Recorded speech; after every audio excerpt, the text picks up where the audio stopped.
Olá, gente! E aí, tudo bom? Como vocês estão? Espero que todos estejam bem. Já estamos iniciando o mês de junho, né? Graças a Deus. E hoje eu vim assim, ó, a caráter, roupinha xadrez, adereço junino, para a gente poder entrar no clima, né? No clima junino. Mesmo que estejamos passando por essa pandemia, mas que o nosso ânimo continue, né? Então aí você da sua casa, da minha, que nós possamos comemorar esse mês junino, tá bom? Com bastante alegria e fé em Deus que tudo vai passar, tá, gente?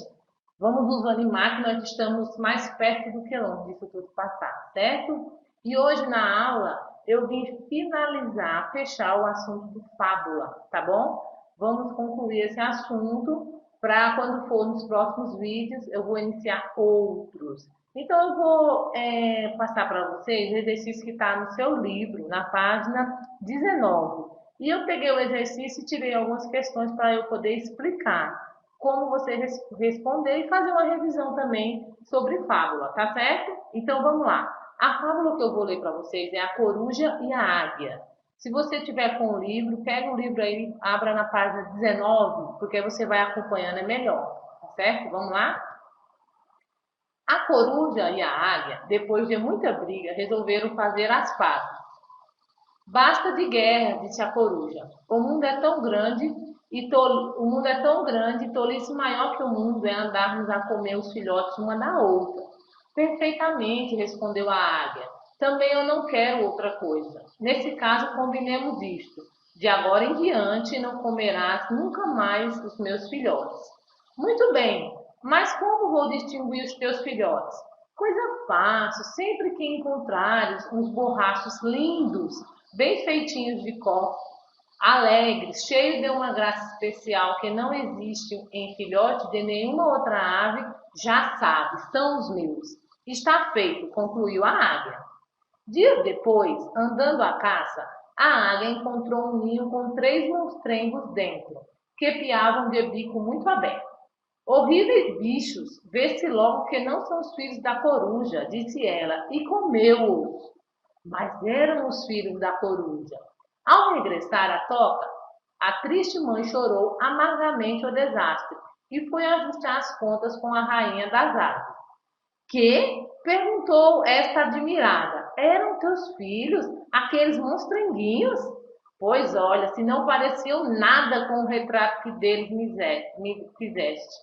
Moral da história. Quem ama o feio, bonito lhe parece. Então, gente, essa é uma fábula que está lá na página 19, como eu já havia dito, da coruja e da águia, né? Conta, eu não vou entrar em detalhes sobre a história, porque vocês vão receber, vão responder as questões. Mas a fábula, o que, que a gente tem aí? Nós temos os personagens, quem são? A águia e a coruja, são animais que falam, a característica da fábula, né? Os animais, os personagens ganham vida, você tem uma moral da história, ou a moral aí, quem ama o feio, bonito lhe parece. O que será que isso quis dizer? Quer dizer, né? Porque quando a águia descreveu os filhotes, ela disse que eles eram tão lindos, né? Então, tem a ver com a moral da história. Então, a gente vai ver as questões e eu vou explicá-las, tá bom? Aí você vai responder no seu livro. Você pode responder, assiste a aula e depois você responde, certo? Vamos lá. Número 1. Eu tirei conforme está no livro, certo? Relacione as colunas conforme o significado das palavras no texto. Gente, essa questão aí é uma questão de sinônimo, bem facinho. Você vai lá no texto, vê a palavra e marca qual é o significado dela. Distinguir, por exemplo, ó, distinguir aqui. Significa o quê? Perceber a diferença entre uma coisa e outra. Descrição, aves novas sem plumagem completa que ainda não são capazes de voar, ou significa voltar e retornar. Então, aqui você tem A, B, C e D, e aqui você também tem 4 para você fazer a relação. Essa é a primeira questão aí da página 19, tá bom? Facinho essa, não precisa de muitas explicações, né? Vamos para 2. 2. Que característica desse texto o classifico como fábula? Então, ele quer que você diga nessa 2 quais são as características da fábula. Gente, ó, no começo do capítulo, exatamente Deixa eu ver aqui a página que eu vou dizer a vocês onde está a característica dela. Na página 3, no capítulo que nós começamos nesse módulo 2 agora, tem lá as características da fábula. Então, fábula, narrativa curta, tem a linguagem simples, personagens animais que ganham vida. Então, você vai me descrever quais são as características da fábula, certo? Facinho, né? Vamos para 3. Sobre o foco narrativo, isto é, sobre o narrador da história, responde o que se pede. O que é foco narrativo? Eu expliquei, né? Foco narrativo é para você dizer se a história é contada na primeira ou na segunda pessoa. Se for na primeira pessoa, é narrador personagem, porque ele participa da história. Se for na terceira, narrador observador. Então, se é o narrador observador, ele só conta, ele não participa, beleza? Olha a letra A. Quem está contando essa história? Então, após lê-la, você vai dizer quem está contando. É a coruja, a águia ou o narrador em terceira pessoa? Ele te deu 3 opções. Você vai lá, lê e vai ver qual das 3 é, certo? B. Copie um parágrafo que comprove a sua resposta anterior. Então, aqui na letra A, por exemplo, você falou que era a coruja que estava contando, você tem que pegar um parágrafo e tirar a fala da coruja. Se você disse que era a águia, pega um parágrafo e tira a fala da águia. Ou o narrador em terceira pessoa, que é o observador. Também pega um parágrafo e comprove isso. Tá? Fácil, né? Numere os parágrafos do texto. Para você numerar aí, ó. Quantos parágrafos você encontrou no texto? Você vai lá contá-los, gente. Contar parágrafo, facinho, né? Lembra que o parágrafo se inicia com um espaço e vai até o ponto, tá? Então, todo espaço no começo das frases é o parágrafo. Então, você vai contar quantos parágrafos tem essa fábula, beleza? B. A maior parte desses parágrafos constitui, vamos lá, trechos narrativos, isto é, o narrador contando a história, diálogo entre personagens.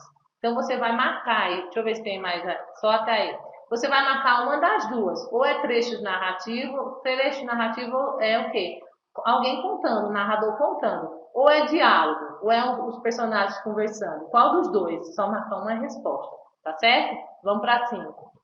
5. Transcreva os trechos entre travessões em que apareçam alguns verbos de elocução. Gente, eu queria muito explicar isso para você.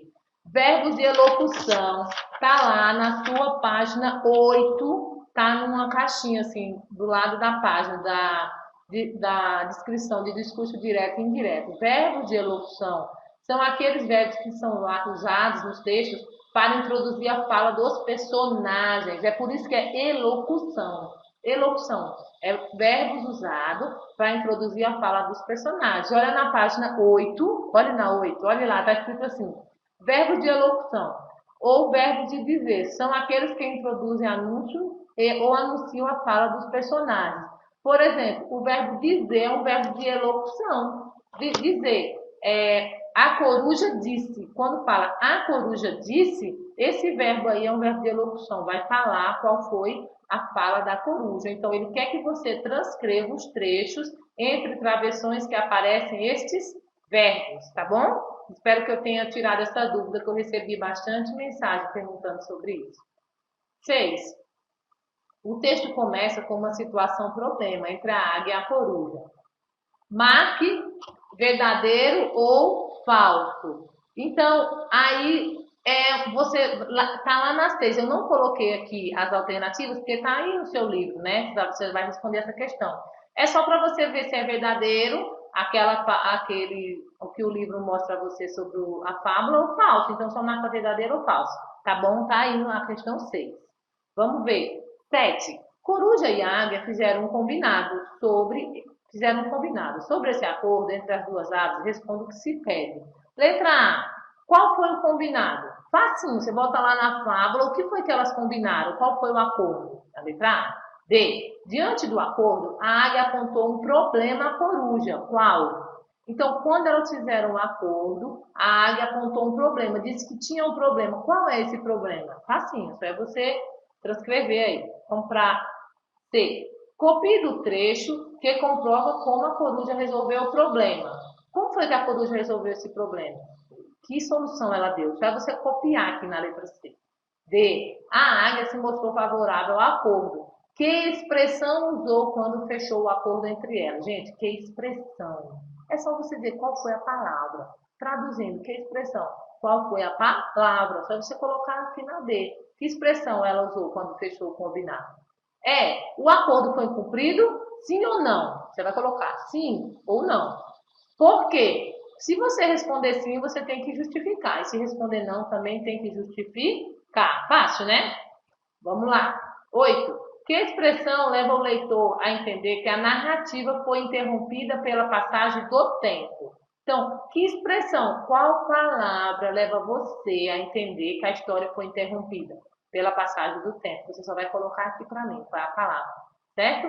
9. A coruja descreveu os filhotes com os olhos ou com o coração? Tá. Com os olhos quer dizer assim, ela descreveu o que ela vê, usando a razão, ou ela descreveu com o coração, com o sentimento? Explique sua resposta. Acabei dando uma deixa para vocês, né? Já estou mais ou menos dizendo. Se ela descreveu com os olhos, justifica. Se ela escreveu com o coração, também justifica, tá bom? 10. Relaciona a moral da história com a narrativa. Então, a moral da história, quem ama o feio, como é? Quem ama o feio, bonito lhe parece. O que tem a ver a moral da história com a própria história? Você vai me dizer isso aí. 11. Em um texto, para evitar repetição excessiva, algumas palavras são substituídas por outras palavras ou expressões que mantêm o mesmo significado.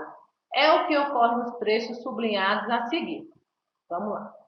Mas eram os filhos da coruja. Ao regressar à toca, a triste mãe chorou amargamente o desastre e foi ajustar as contas com a rainha das aves.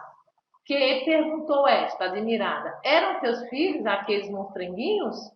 Então, ele disse a você que às vezes para evitar a repetição a gente usa outras expressões para dizer a mesma coisa, né? Já falei isso a vocês, para vocês não ficarem repetindo direto, você vai trocando. Ou seja, você vai usando sinônimos. Aí na letra A, reescreva o trecho substituindo o que está grifado pelo nome da personagem a que faz referência. Então, tá vendo aqui, ó, triste mãe, rainha das aves e esta? Ele quer que você reescreva dizendo quem é o personagem. É a coruja ou é a águia? Aqui também, tá bom? B. Como você substituiria a expressão o desastre nesse trecho? Ele quer que você use um sinônimo para a expressão o desastre. Então, você vai usar um sinônimo para ela, certo? Olha aqui, ó. Mas eram os filhos da coruja. Ao regressar à toca, a triste mãe chorou amargamente o desastre e foi ajustar as contas com a rainha das aves. Que expressão você colocaria aqui com o mesmo significado? Ou seja, ele quer que você use sinônimo, certo? C. As palavras monstrengos e monstrenguinhos derivam de que palavra? Eita, substantivo. Lembra que eu expliquei substantivo primitivo e derivado? Considerando que essas palavras são substantivos, dei a resposta, gente, sem querer. Como são classificados? Então, monstrengo e monstrinho, vem de que palavra? Gente, se ela vem de alguma palavra, ela só pode ser um substantivo. Isso mesmo que você pensou. Então, você vai me dizer aqui de quem ela deriva e quais tipos de substantivo elas duas são, tá bom? Então, essas são as questões da página, começa na sua página 19 e vai até a 21. Então, você vai respondê-las, tá? E hoje eu trouxe esse exercício porque, assim, para a gente fechar esse assunto de fábula, tá bom? Aí vocês fiquem atentos deixa eu voltar aqui, no WhatsApp, que eu vou colocar lá os exercícios e a gente vai escrever, fazer uma produção textual, vai ser bem massa, com a fábula. Mas não é para fazer nada, eu não estou mandando fazer nada, né, gente? Só estou dizendo que eu vou falar no grupo, certo? Então, espero que vocês tenham gostado dessa aula e fiquem todos com Deus, tá? Um beijo, um abraço.